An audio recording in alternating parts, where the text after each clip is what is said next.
The white store manager raised her hand in aggression as she placed a slap on the black woman's face. "You don't belong here. This isn't some charity case thrift store. Security, escort this woman out now." The entire store had stopped shopping.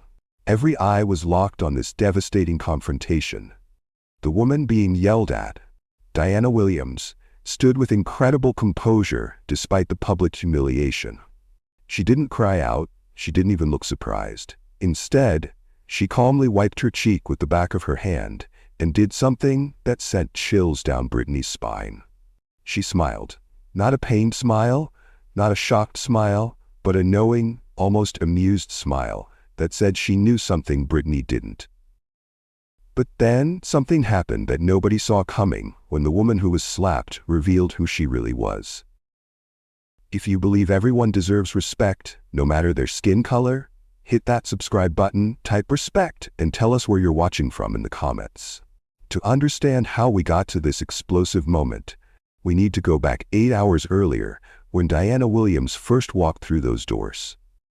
Diana Williams, a black woman at 52, elegant, composed, and worth exactly $2.8 billion. She had built a retail empire from absolutely nothing. 847 stores across the country. But here was what made Diana different from most billionaires. She chose to dress modestly. Worn jeans, simple sweaters, old sneakers. She drove a 10-year-old Honda. Why? Because she never wanted to forget where she came from. Diana's childhood had been marked by moments exactly like what you just witnessed. Moments where store managers and employees made her feel like she didn't belong, simply because of how she looked. Her mother had once been humiliated in a store just like this one. And Diana had sworn that if she ever had the power to change things, she would. Well, that day she had that power. And Brittany Anderson was about to learn that the hard way. Now let's talk about Brittany. 42 years old, blonde, and the manager of this high-end prestige collection store for the past 12 years. But here was what nobody knew about Brittany. She was deeply insecure about her own middle-class background. She had grown up in a modest home, worked her way up from sales associate, and now overcompensated by being absolutely brutal to anyone she perceived as beneath the store's image. Brittany had built her entire management style around one philosophy: protect the store's reputation at all costs. And to her, that meant keeping out anyone who didn't look like they belonged. But Brittany wasn't working alone. She had cultivated a team of employees who worshipped her leadership style. There was Maria Gonzalez, 28 years old, a single mother who desperately needed Brittany's approval to keep her job. Maria had a young son at home, and this job was everything to her family's survival. Then there was Tyler Brooks, 35, who had been with the store for 8 years. Tyler genuinely believed Brittany was protecting the store's integrity. He had been promoted 3 times under her leadership and saw her as a mentor. There was Amber Davis, just 24 years old, a young cashier who absolutely idolized Brittany. Amber thought Brittany was teaching her about real business and how to handle difficult situations. Helen Carter, 67, wasn't even an employee. She was a wealthy, white, regular customer who had become Brittany's biggest supporter. Helen spent thousands of dollars in this store every month, and Brittany treated her like absolute royalty. In return, Helen saw herself as a protector of the store's proper clientele. And finally, there was Carlos Rivera, 31, the security guard who followed Brittany's lead without question. Carlos trusted her judgment completely when it came to identifying problem customers. This was Brittany's army, her loyal followers who believed she could do no wrong. What none of them knew was that they were about to participate in the humiliation of the one person who had the power to destroy all their careers in a single phone call. 8 hours earlier, Diana Williams had walked into her own store for what she thought would be a routine surprise inspection. She had been receiving anonymous letters about Store 47, complaints about discrimination, poor treatment of customers, and a toxic work environment. As the owner of 847 stores, Diana took these complaints very seriously, but she had no idea she was about to become the target herself. So there was Diana, quietly examining the expensive handbag display, just observing the store's operations. She was taking mental notes, watching how employees interacted with customers, checking the merchandise presentation. This was her standard inspection routine. Stay low-key, blend in, see how things really worked when management thought nobody important was watching. But Brittany Anderson had other plans. Brittany spotted Diana from across the store and immediately decided this woman didn't belong. Look, we needed to understand what was going through Brittany's mind here. She saw the worn jeans, the simple sweater, the old sneakers, and her prejudices kicked into overdrive. Without knowing anything about Diana except how she was dressed, Brittany marched over with that fake customer service smile that screamed trouble. "Oh, honey, are you lost? The Goodwill is about 15 minutes that way." Just like that. No hello, no can I help you find something. Just pure condescension wrapped in fake sweetness. The tone was so patronizing it was almost cartoonish, except this was real life and this was happening to a real person. Diana, maintaining her composure, responded politely, "No, I'm exactly where I need to be." Now, a normal person would have taken this response and moved on. Maybe offered actual assistance. But Brittany wasn't normal. She was someone who had built her entire identity around excluding people she deemed unworthy. Her voice was now dripping with sarcasm. "Sweetie, I don't think you realize what kind of establishment this is. These aren't exactly yard sale prices." The way she emphasized sweetie was like verbal poison. She was talking to a grown woman like she was a confused child who had wandered into the wrong place. And then Brittany did something that showed you exactly who she was. She started playing to an audience. Helen Carter, that 67-year-old wealthy regular customer, was nearby examining a silk scarf. Helen had been shopping at this store for years, spending thousands every month, and Brittany had cultivated her as an ally. When Helen heard this exchange, she started chuckling approvingly at Brittany's performance. This was all the encouragement Brittany needed. Emboldened by Helen's support, Brittany got louder, making sure other customers could hear. "We serve a very exclusive clientele here. People with actual money to spend." Diana, refusing to be intimidated, moved over to examine the jewelry display case. She was genuinely interested in seeing the quality of merchandise, the presentation, how it was being maintained. These were her products, in her store, and she wanted to see how they were being showcased. But Brittany saw this as an opportunity to escalate her attack. She followed Diana over to the jewelry counter, and that was when she really let loose. "Oh darling, that bracelet costs more than most people's rent for 6 months. Are you sure you wouldn't prefer the costume jewelry section at Target?" Brittany was laughing mockingly as she said this. The contempt in her voice was unmistakable. She wasn't just being rude, she was being deliberately cruel, trying to make Diana feel as small and worthless as possible. And here was where things got really ugly. Other customers were starting to gather and watch. Word was spreading through the store that there was some kind of confrontation happening at the jewelry counter. This was becoming entertainment for them. People were abandoning their shopping to come witness this spectacle. Brittany noticed the growing audience and decided to really put on a show. She turned to address the crowd. "Some people just don't understand their place in the world, do they?" A random customer, a middle-aged man in an expensive suit, actually laughed and agreed. "She's got a point." Another woman nodded and whispered to her friend. The crowd was encouraging this behavior. They were enjoying watching this woman get humiliated. They felt superior, like they were part of some exclusive club that Diana wasn't worthy to join. Brittany was feeding off this energy like a vampire. She continued, her voice getting louder and more theatrical. "Ma'am, I'm trying to save you from the embarrassment of being declined when you can't afford our payment plans." Tyler Brooks, that 35-year-old employee who had worked there for 8 years, positioned himself nearby.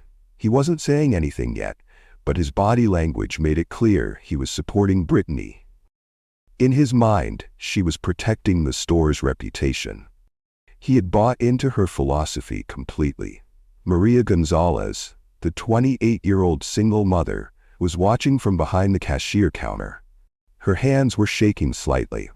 She knew this was wrong, but she couldn't afford to lose this job. Her son depended on her income, and Brittany had made it clear that loyalty was everything in this store. Then Diana did something that sent Brittany into absolute overdrive. She approached the dress section and asked to try on a piece, not just any piece, a $4,000 designer dress that was hanging in the VIP section. Brittany's eyes lit up like she had just been handed the perfect weapon. "Attention, everyone. This lady wants to try on our $4,000 designer dress." The entire store went silent. Every single person, customers, employees, even the security guard, stopped what they were doing and stared at Diana. Brittany had just turned this into a public spectacle, and she was absolutely loving every second of it. The silence stretched for what felt like forever. Diana was standing there with incredible poise, while dozens of people gawked at her like she was some kind of exhibit in a zoo. Brittany broke the silence with theatrical flair. "Should I tell her our fitting room policy requires a credit check first?" The crowd started murmuring. Some were laughing nervously, others were whispering to each other. Amber Davis, that 24-year-old cashier who idolized Brittany, actually giggled out loud and said, "Miss Anderson is so funny." This gave Brittany even more confidence. She was performing now, working the crowd like a comedian at a roast. She looked Diana up and down with exaggerated scrutiny and delivered this devastating line. "Honey, that dress costs more than your car is worth. Assuming you have a car and didn't take the bus here." The cruelty was breathtaking. This was a human being systematically trying to destroy another person's dignity in front of dozens of witnesses. And everyone was going along with it. Some were laughing, others were nodding in agreement. A few looked uncomfortable, but didn't say anything. Helen Carter, emboldened by the crowd's reaction, decided to join the performance. "Really, dear, there are plenty of lovely stores that would be more suitable for your budget." Diana, showing incredible strength, asked to speak with the manager. She was giving Brittany one last chance to de-escalate this situation. One final opportunity to show some basic human decency. But instead, Brittany spread her arms wide like she was embracing the spotlight and announced, "Congratulations, you're looking at her, and I'm telling you that you're in the wrong place at the wrong time wearing the wrong clothes." The crowd was getting larger now. Word had spread throughout the store that something dramatic was happening. Phones were coming out. People were starting to record this humiliation for their social media. This was about to go viral for all the wrong reasons. Brittany was on a roll, and she knew it. She had the crowd eating out of her hand. "Let me guess, you saw this place on Instagram and thought you'd come pretend to shop? Well, this isn't dress-up time." Tyler Brooks finally chimed in. "Miss Anderson handles these situations perfectly." The staff was backing her up completely. Even Carlos Rivera, the security guard, was nodding approvingly from across the store. And then Brittany delivered what might have been the most cruel line yet. She gestured around the store like she was presenting evidence in a courtroom. "Look around you, sweetie. Look at our real customers. Notice anything different? They belong here. They can afford to breathe the same air as our merchandise." This was beyond humiliation now. This was dehumanization. Brittany was literally saying Diana didn't deserve to breathe the same air as the merchandise in this store. She was treating her like she was some kind of contamination that might infect the products just by being near them. The crowd was completely on Brittany's side now. They were nodding, murmuring agreement, some even applauding. Diana was surrounded by a sea of hostile faces, all united in their belief that she didn't belong. But they hadn't hit rock bottom yet. Oh no, Brittany had one more humiliation in store. She demanded that Diana open her purse for inspection. She claimed it was store policy and added with a smirk, "When someone clearly doesn't belong, we check for sticky fingers." She wasn't directly accusing Diana of theft, but the implication was crystal clear. She was suggesting that Diana was the type of person who stole things. The crowd gasped at this development. This had gone from mockery to outright accusation. Diana, maintaining her grace under unimaginable pressure, complied with the request. But Brittany made an absolute show of it. She was going through Diana's personal belongings in front of this crowd like she was some kind of detective solving a major crime.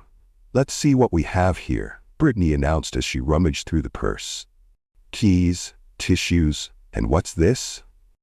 Then she found Diana's wallet, worn and held together with tape because Diana had had it for years and saw no need to replace something that still worked perfectly fine. To Diana, this wallet represented practicality and staying grounded. To Brittany, it was the perfect weapon. She held it up like a piece of evidence. "Look at this, everyone. Held together with tape. This is what trying to shop above your station looks like." The crowd erupted in laughter. They were pointing and whispering. Some were taking pictures. Helen Carter added fuel to the fire. "Poor thing, probably saved for months just to window shop." Another customer chimed in. "She probably uses coupons at McDonald's." The humiliation was complete and total. Diana Williams, billionaire, business owner, employer of over 50,000 people, had just been publicly mocked, degraded, and dehumanized by her own employee in her own store. If you were in Diana's shoes, what would you have done?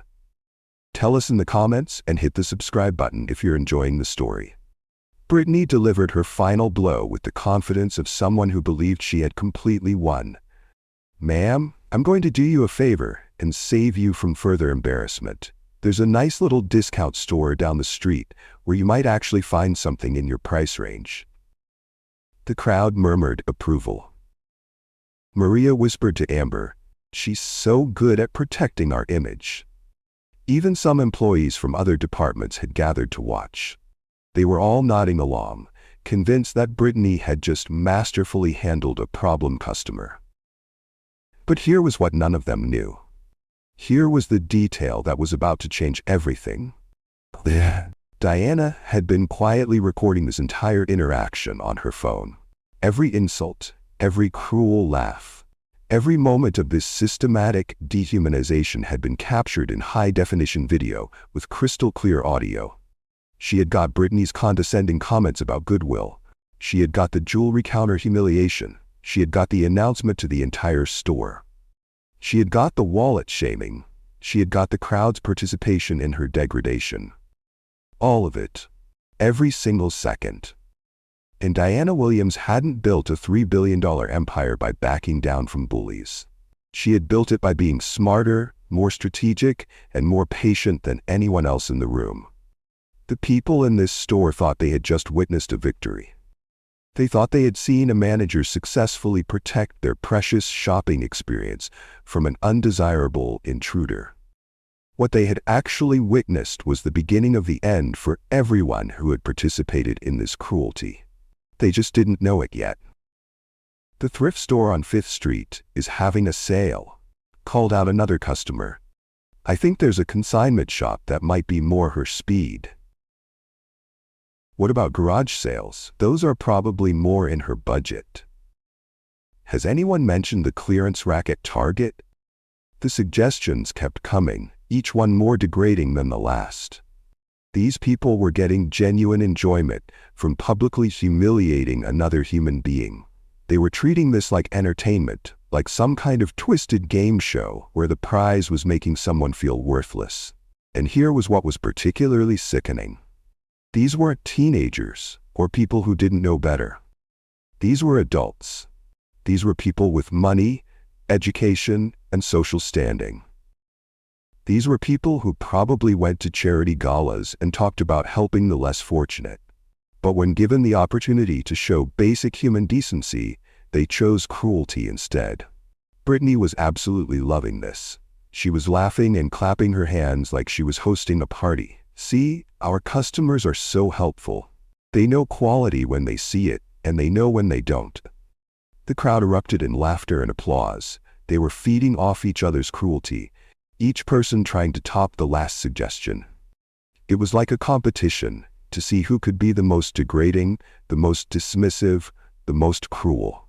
An elderly man in an expensive suit shouted, "Maybe the dollar store has something in her budget." The way he said dollar store was like he was saying sewage treatment plant. A woman in designer heels added, "I heard the Salvation Army is lovely this time of year." She delivered this line with mock sweetness, like she was genuinely trying to be helpful when she was actually being as nasty as possible. A younger man in a cashmere coat called out, "There's always online shopping. I bet she could find some great deals on discount websites." "Don't forget about outlet malls," suggested another voice. "They have all the designer labels at prices even she could afford." The crowd was in full feeding frenzy mode now. They weren't just making suggestions, they were elaborating on them, explaining why each option would be perfect for someone of Diana's station. "The Dollar General has a whole clothing section now," explained one customer with mock enthusiasm. "Very affordable. And Walmart has everything she could need in one place," added another. "So convenient for people on a tight budget." Helen Carter, that wealthy regular customer, stepped forward like she was delivering expert testimony. "I've heard the Goodwill in this area gets some wonderful donations. She might find something almost fashionable." The condescension was so thick you could cut it with a knife. These people were talking about Diana like she wasn't even there, like she was some abstract concept rather than a human being standing right in front of them. Tyler Brooks, emboldened by the crowd's energy, joined in. "There's also those discount stores where everything's under $20, perfect for someone watching every penny." Maria Gonzalez, despite her obvious discomfort, nodded along because she couldn't afford to lose her job. Amber Davis was practically bouncing with excitement, whisper shouting to other employees about how incredible this whole situation was. And through all of this, every insult, every cruel laugh, every degrading suggestion, Diana Williams stood with incredible dignity. She didn't fight back. She didn't break down. She didn't reveal who she was. She just stood there, absorbing this unimaginable cruelty with a composure that was almost superhuman. But if you looked closely at her eyes, you could see something that none of these people recognized. It wasn't defeat. It wasn't shame. It was calculation. She was taking mental notes. She was remembering every face, every voice, every person who chose to participate in this mob attack. Because make no mistake, this wasn't just Brittany anymore. This was an entire store full of people who had decided that humiliating another human being was acceptable entertainment. This was a group of individuals who had collectively chosen to abandon basic human decency in favor of cruel mob mentality. The suggestions continued pouring in. "What about those warehouse stores where you have to buy in bulk? I think there's a consignment shop that specializes in more practical clothing. Has anyone mentioned yard sales? Those happen every weekend.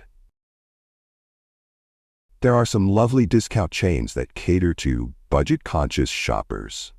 Each suggestion was delivered with that same mock helpfulness, that same condescending tone that made it clear they weren't trying to help, they were trying to humiliate. Brittany was conducting this orchestra of cruelty like a master. She was nodding along, adding her own commentary. "Such wonderful suggestions. You can see why we serve the best clientele in the city. They understand quality, and they understand appropriateness." The word appropriateness hung in the air like a weapon.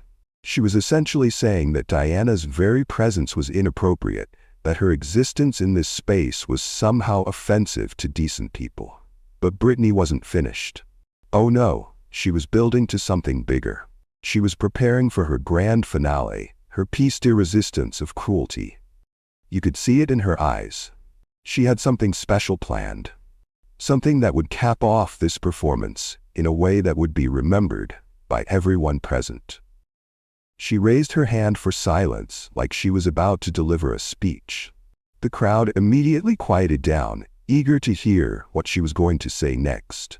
They were hanging on her every word, completely captivated by this performance of power and exclusion.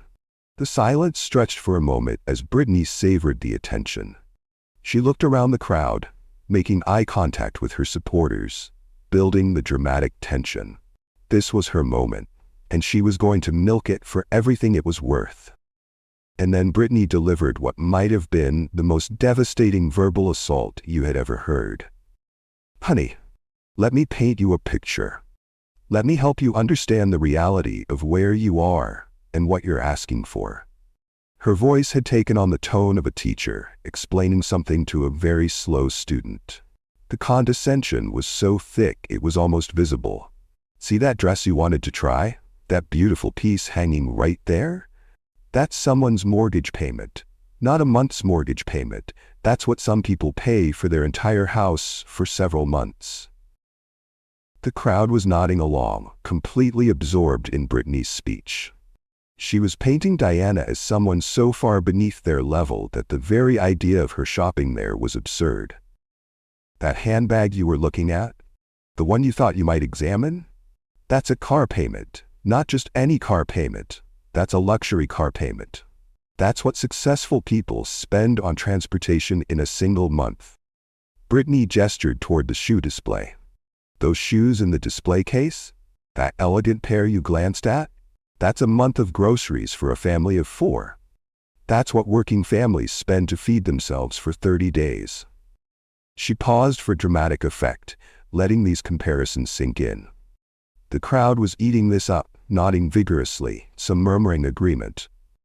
This store isn't for people who count pennies. It's for people who don't have to count at all. We serve customers who see a $4,000 dress and think that's cute. Not that's impossible. We cater to people who buy jewelry on impulse, who purchase handbags because they match their mood, who shop for entertainment rather than necessity." The crowd was completely engaged now. They felt validated, superior, like Brittany was confirming their place in some imaginary hierarchy. They were nodding along like she was delivering profound truths rather than cruel put-downs. Brittany continued, her voice rising to theatrical levels. "Look at our clientele. Really look around you. Look at the cars in our parking lot. BMWs, Mercedes, Teslas, luxury vehicles that cost more than most people's annual salary. Look at the jewelry our customers wear just to go shopping. Watches that cost more than college tuition, necklaces that could fund a small business." She spread her arms wide like she was presenting evidence in a courtroom. "Look at how our real customers dress, not because they have to, but because they want to. Designer everything, from head to toe, because quality is their default setting, not their aspiration." The applause started building again, but Brittany raised her hand to continue. She wasn't done yet. "This is a different world, sweetie. A world where money isn't an obstacle, it's just a tool. A world where the question isn't, can I afford this, but do I want this? A world where shopping is about pleasure and preference, not budgets and limitations." The crowd was completely under her spell now. They were nodding along, some saying exactly, and she's absolutely right. They felt like she was articulating something profound about their lifestyle and their status. But Brittany had saved the most devastating blow for last. "You came in here thinking you could pretend to be someone you're not. But we see right through it. The worn-out clothes that have been mended multiple times. The taped-up wallet that should have been replaced years ago. The way you touch things like you've never seen quality before, like you're visiting a museum instead of shopping in a store." The cruelty was building to a crescendo, and the crowd was completely absorbed in this character assassination. You don't belong in this world, and everyone here knows it. It's not about being mean or exclusionary, it's about reality. It's about understanding that different people operate at different levels, and those levels don't mix. She gestured around the store one final time. "This is our space. This is where we come to enjoy the fruits of our success, to surround ourselves with beauty and quality, to shop among our peers. And you're just not one of us." The cruelty was so complete, so total, that it was almost hard to comprehend. Brittany had just systematically destroyed every shred of Diana's dignity in front of dozens of witnesses. She had reduced a human being to nothing more than her appearance and economic status. She had essentially declared Diana subhuman, unworthy of basic respect or consideration. And then came the moment that would haunt everyone in this store for the rest of their lives. The crowd exploded in massive applause. Not just polite clapping, thunderous, sustained applause like Brittany had just delivered the performance of a lifetime. People were cheering, whistling, some even giving her a standing ovation. "Bravo!" shouted one customer. "Perfectly said," called out another. "Finally, someone who tells it like it is," added a third voice. The applause went on and on. People were genuinely moved by Brittany's speech, like she had just delivered some profound truth about life and society. They felt like she had defended their way of life, protected their exclusive world from contamination. Brittany took an actual bow. She curtsied like she was on stage at the end of a Broadway show. She was basking in the adoration of the crowd, completely intoxicated by the power she was wielding. Thank you, she said, still bowing. "It's all about maintaining standards. It's about preserving what makes this place special." The applause continued. People were shouting, "Bravo," and "Well said," and "Exactly right."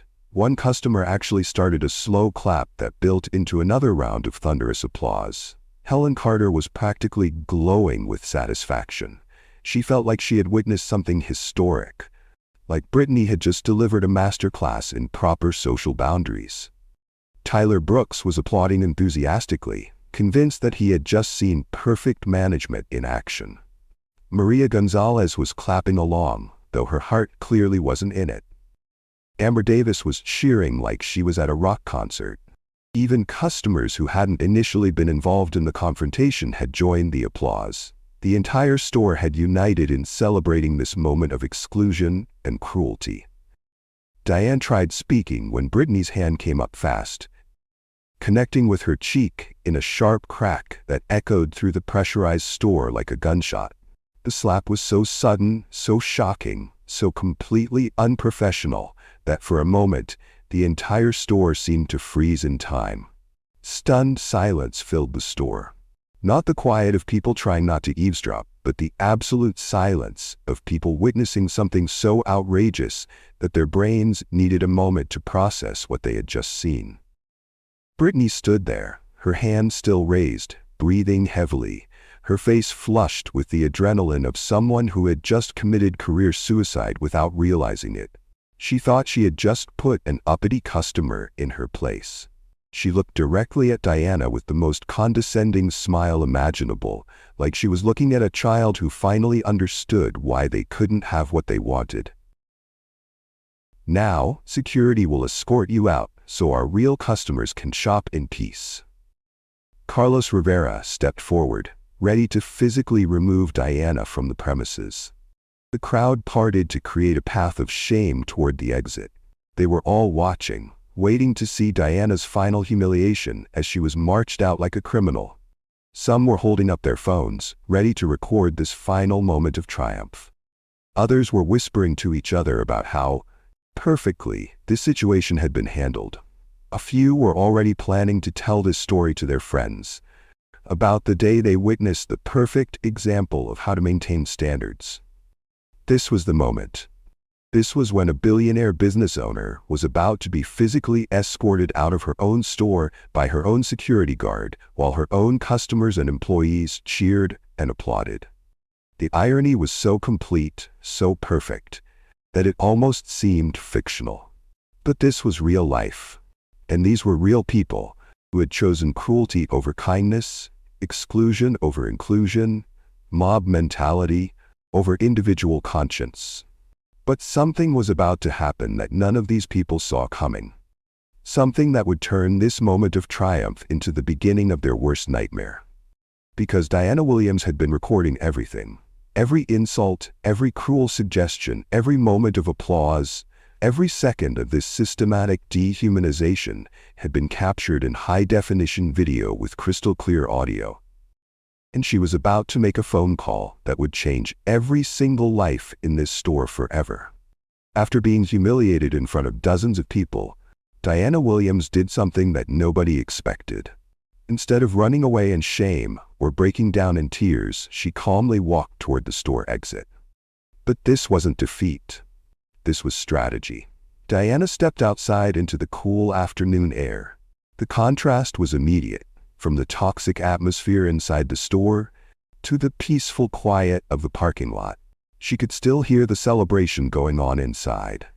Through the large windows, she could see Brittany basking in her moment of triumph, still talking to the crowd like she had just saved them all from some terrible threat.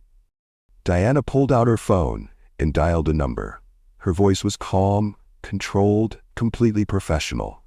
This was a woman who had built a $3 billion empire, and she was about to show everyone exactly how that had happened. "James, this is Diana." James Parker had been Diana's assistant for 8 years. He had handled everything from hostile takeovers to international expansion deals, but he had never heard quite this tone in Diana's voice before. "I need immediate legal and security at Store 47. This is a code red situation." Meanwhile, inside the store, Brittany was still riding high on her victory. She had moved closer to the windows, and she could see Diana making a phone call outside. This just made her even more confident. Brittany actually started shouting through the glass window, "And don't come back. Tell your friends this isn't the place for people like you." The crowd inside laughed and cheered. They thought this was hilarious.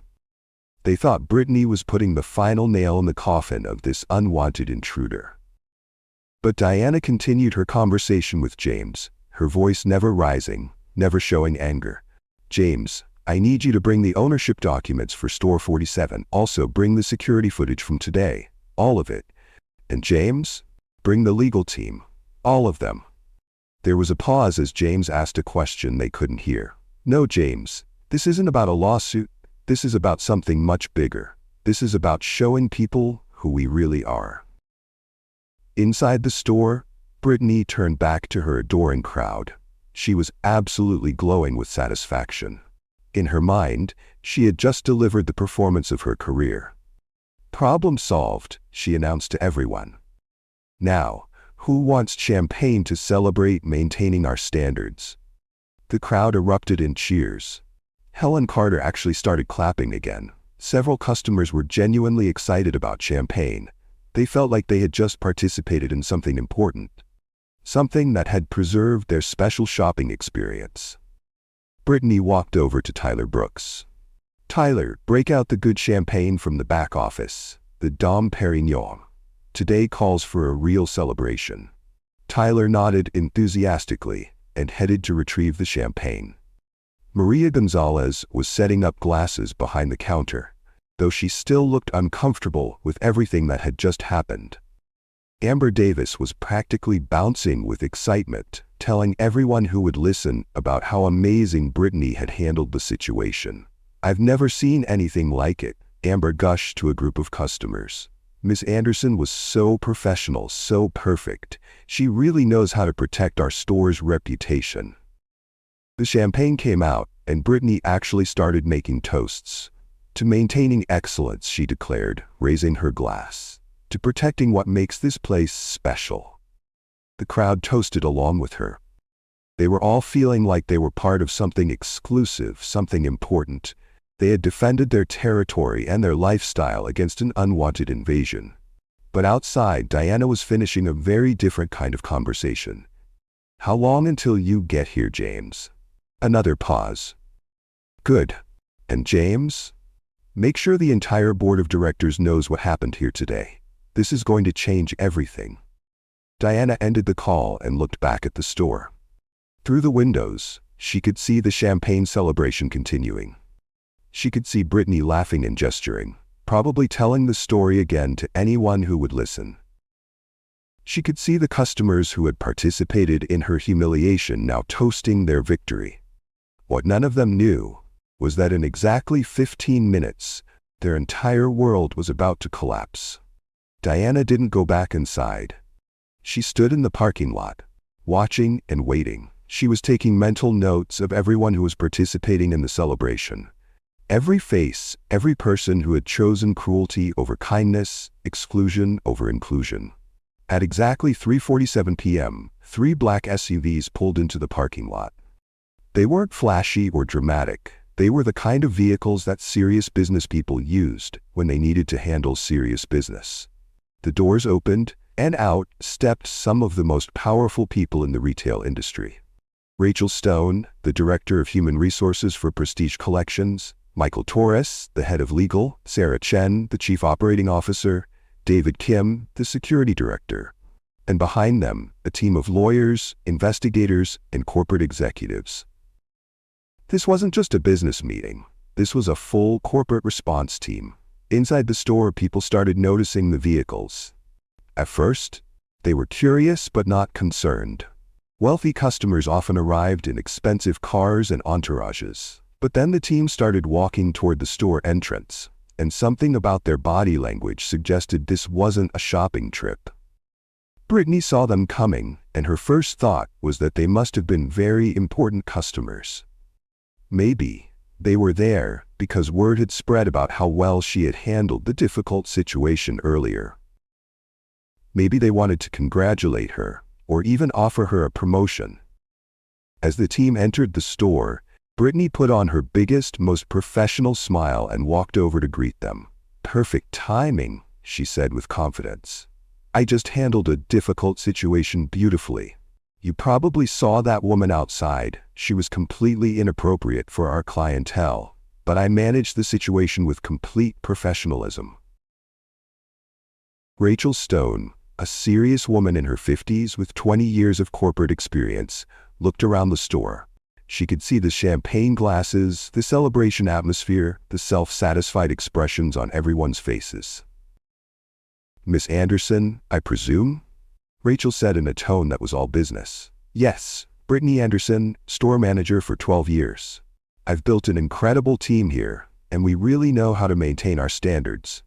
I protected our brand image and our real customers. Everyone here can vouch for my professionalism." The legal team was already spreading out through the store, not saying anything but clearly taking notes and observing everything. Helen Carter, still feeling emboldened by the earlier events, stepped forward eagerly. She was absolutely magnificent, a true professional. She handled that awful woman perfectly. We all saw it. Other customers started chiming in. "Brittany was amazing. She really knows how to protect the store's reputation. That woman had no business being here. Brittany saved us all from a very uncomfortable situation." The crowd was still supporting Brittany completely. They thought these corporate people were there to congratulate her, maybe even give her some kind of recognition or promotion. But Rachel Stone's expression hadn't changed. If anything, she looked more serious than when she had walked in. "Miss Anderson, we need to discuss your handling of a customer today." Brittany's confidence reached its peak. She actually straightened up with pride. "Of course. I followed every protocol perfectly. I maintained our store's reputation while protecting our valued customers' shopping experience. It was textbook management." She gestured around the store. "As you can see, our customers are completely satisfied. We even opened champagne to celebrate maintaining our high standards." Rachel Stone nodded slowly, like she was taking in every word. "I see, and you're confident that your handling of this situation represents the values of Prestige Collections?" "Absolutely," Brittany declared. "I've been here 12 years and I know exactly what this company stands for: excellence, exclusivity, and serving customers who appreciate quality. I protected all of that today." The legal team had finished their initial assessment and returned to Rachel Stone's side. One of them whispered something in her ear. Rachel nodded. "Miss Anderson, I'd like you to meet someone." That was when Diana Williams stepped forward from behind the corporate team. The store went dead silent. You could have heard a pin drop. Every single person who had participated in the earlier humiliation suddenly felt a chill run down their spine, though they didn't understand why yet. Brittany looked at Diana with confusion and a hint of annoyance. "Yes, this is the woman who clearly didn't belong here. As you can see, I handled the situation perfectly. She was completely inappropriate for our store's clientele." Rachel Stone's voice remained perfectly calm and professional. "Miss Anderson, meet Diana Williams." Brittany dismissively waved her hand. Yes, I know who she is. The woman who tried to shop above her station. I explained to her very clearly why this store wasn't suitable for someone of her background. There was a pause that seemed to last forever. The entire store was watching this exchange, still not understanding what was happening, but starting to feel like something was very wrong. Rachel Stone delivered the words that would destroy everything. The founder, CEO, and owner of Prestige Collections. Your boss. The silence that followed was deafening. It was like someone had just detonated a bomb in the middle of a store, except instead of destruction, there was just pure, absolute shock. Brittany's face started to change. The confidence began to drain away, replaced by confusion, then dawning horror as the words sank in. That's impossible, she stammered. She looks like she dresses like. Diana Williams finally spoke, and her voice was calm, controlled, and absolutely devastating.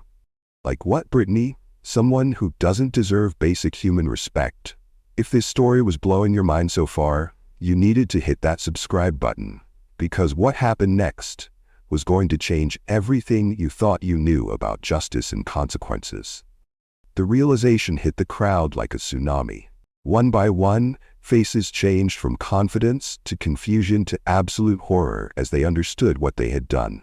Helen Carter, who had been so confident just moments ago, started backing away with her hand over her mouth. Oh my God, what have we done? Maria Gonzalez, the single mother who had just been trying to keep her job, started panicking. Miss Williams, I'm so sorry. I was just following orders. I didn't know. Please, I need this job.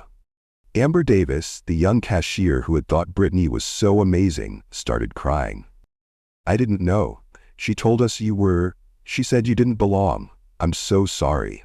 Tyler Brooks, who had applauded Brittany's performance, went completely white and started stammering apologies. The customers who had participated in the humiliation suddenly realized they had just publicly mocked and degraded the owner of the store they were standing in. Some started trying to leave quietly, hoping they could escape before anyone noticed their participation. But Diana had been recording everything, and she remembered every face. The champagne glasses suddenly felt very heavy in people's hands. The celebration atmosphere turned into a nightmare of regret and fear. Brittany was in complete shock. Her entire world had just collapsed in the span of 30 seconds. Everything she had thought she knew, everything she had been confident about, everything she had built her identity around, had just been revealed as a catastrophic mistake. I didn't know, she whispered. How was I supposed to know? You dress like, you look like. But Diana didn't let her finish. I look like someone you decided didn't deserve to be treated like a human being. The corporate team was taking notes on everything, every reaction, every excuse, every attempt to minimize what had happened. Rachel Stone stepped forward. Miss Anderson, based on what we've witnessed and the reports we've received, your employment with Prestige Collections is terminated immediately. Security officers stepped forward and began removing Brittany's name tag and security badge. She was banned from all Prestige Collections properties permanently. But Diana wasn't finished. She addressed the entire store. For 8 hours, you've all participated in systematic humiliation based on nothing but appearance and assumptions. You decided I didn't belong here because of how I looked. You mocked me, degraded me, and celebrated my humiliation. Her voice never rose, but every word hit like a hammer. You said I don't belong here, Brittany. You're right. I don't belong in a place that treats human beings like this. But this is my store, and I'm going to make sure it reflects my values. The consequences came swift and severe. Maria Gonzalez and Amber Davis terminated for participating in the discrimination. Tyler Brooks, demoted and required to complete mandatory bias training. Helen Carter, banned from the store permanently. Several customers who had participated banned from all Prestige Collections stores. Diana announced a complete overhaul of store culture and management. New training programs, new policies, new leadership. But her final message was what really mattered. Dignity isn't earned by your bank account. Respect isn't purchased with designer clothes, and belonging isn't determined by someone else's prejudice. Today, you all learned that the most dangerous assumption you can make is thinking you know someone's worth based on their appearance. The store that had been celebrating exclusion and cruelty just minutes earlier was now facing the consequences of their choices. And Diana Williams, the woman they had tried to humiliate and exclude, was the one who would determine their futures. Sometimes, justice didn't come from the courts or the law. Sometimes, it came from the simple fact that you never knew who you were talking to, and treating people with dignity wasn't just the right thing to do. It was the smart thing to do. Because you never knew when the person you were looking down on might actually have been looking down on you from a height you couldn't even imagine. If you enjoyed this story, like, subscribe, and share with others so they can learn too. See you in our next video.